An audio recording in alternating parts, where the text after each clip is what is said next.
Sabe uma coisa curiosa no mundo da nuvem? A gente pensa que é tudo virtual, sem fronteiras, né? Mas a verdade é que algo bem físico, como a localização, pode ter um impacto financeiro enorme. Vamos entender o porquê disso? Então fica a pergunta: no ambiente da nuvem, a localização física importa de verdade? Parece uma questão simples, mas a resposta é muito mais complexa e, olha, crucial do que se pode imaginar, principalmente quando a gente fala de orçamento. Para a gente alinhar o raciocínio, vamos começar com o básico. Computação em nuvem, como a gente vê aqui, é basicamente usar uma rede de servidores remotos. E a palavra-chave é remotos, porque esses servidores existem de verdade, fisicamente, em algum lugar do planeta. E é exatamente aí que o Microsoft Azure entra na história. Não é uma nuvem abstrata flutuando por aí, não. É uma rede física, gigantesca, de data centers espalhados pelo mundo todo que fornecem todo o poder de computação e os serviços que a gente usa. Bom, se existem tantos data centers assim espalhados por todo o globo, uma pergunta se torna inevitável, né? Onde, afinal, os ativos digitais de uma empresa devem ser colocados? Essa é a decisão estratégica que a gente vai investigar hoje. E aqui está o ponto central de toda a discussão. Escolher uma localização no Azure não é um detalhe técnico qualquer. É uma decisão de negócio que mexe diretamente com três pilares fundamentais: o custo da operação, o desempenho das aplicações e, claro, a conformidade com leis e regulamentos.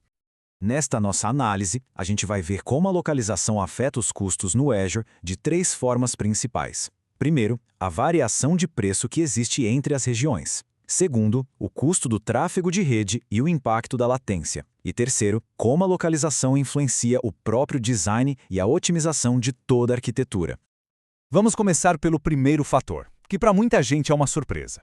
O preço não é o mesmo em todo lugar.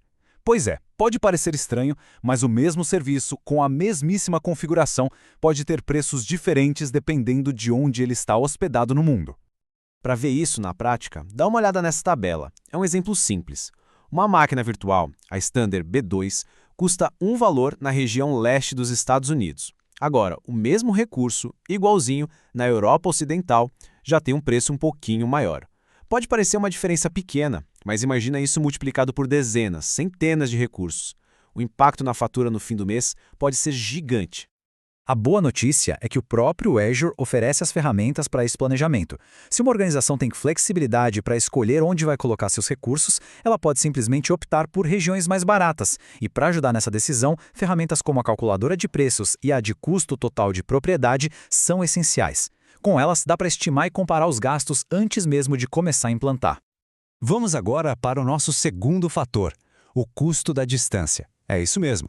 Mover dados pela internet tem um preço, e a distância física entre os serviços, os data centers e as pessoas que usam tudo isso tem um custo real, tanto em dinheiro quanto em performance. E aqui tem um ponto que costuma gerar muita confusão. O tráfego de entrada, o ingress, ou seja, os dados que estão entrando nos data centers do Azure, na maioria das vezes é gratuito.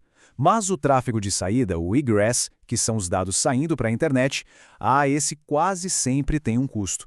E é aí que muitas contas de nuvem acabam crescendo sem que as pessoas percebam. E um detalhe muito importante: esses custos não valem só para dados saindo para a internet. Transferir dados entre diferentes regiões do Azure, ou até mesmo entre as chamadas zonas de disponibilidade, que são basicamente data centers separados dentro da mesma região para garantir mais segurança, também pode gerar cobrança. Entender isso é fundamental na hora de desenhar arquiteturas que sejam resilientes. Além do custo direto, no bolso, existe o custo indireto da performance. Como a citação aqui destaca, escolher uma região que seja perto de onde os usuários estão é vital para reduzir a latência. Sabe aquela lentidão para carregar um site? Pois é, uma aplicação lenta pode custar clientes, pode custar receita, um custo que no final pode ser bem maior do que alguns centavos por gigabytes transferido. Tudo isso nos leva então ao nosso terceiro e último fator, o projeto arquitetônico. A escolha da localização não é um passo que se deixa para o final do planejamento. Na verdade, é a base sobre a qual toda a solução em nuvem vai ser construída e otimizada. Nesse ponto, a decisão se resume a uma troca fundamental: implantar tudo em uma única região ou em várias. Uma região única costuma ser mais simples e mais barata, o que é ótimo quando os usuários estão concentrados em um lugar só. Já ter múltiplas regiões oferece mais disponibilidade e segurança contra desastres, algo essencial para aplicações críticas e globais, Mas claro, com um custo maior de complexidade e transferência de dados. E a decisão vai muito além de só pensar em custo e velocidade. Fatores como a residência de dados, por exemplo, onde leis de um país exigem que os dados dos seus cidadãos fiquem dentro das suas fronteiras, são obrigatórios, não tem negociação. A conformidade com padrões de uma indústria ou de um governo também pode limitar bastante as opções de onde colocar os dados e isso impacta toda a arquitetura. No final das contas, escolher uma região no Azure é um verdadeiro ato de equilíbrio estratégico. É preciso ficar ponderando o tempo todo esses 3 pilares que competem entre si: o custo direto dos recursos, o desempenho que vai afetar a experiência de quem usa o serviço e, claro, as exigências de conformidade legal que a empresa é obrigada a seguir. Portanto, a questão que fica para qualquer projeto na nuvem é: qual é a estratégia de localização?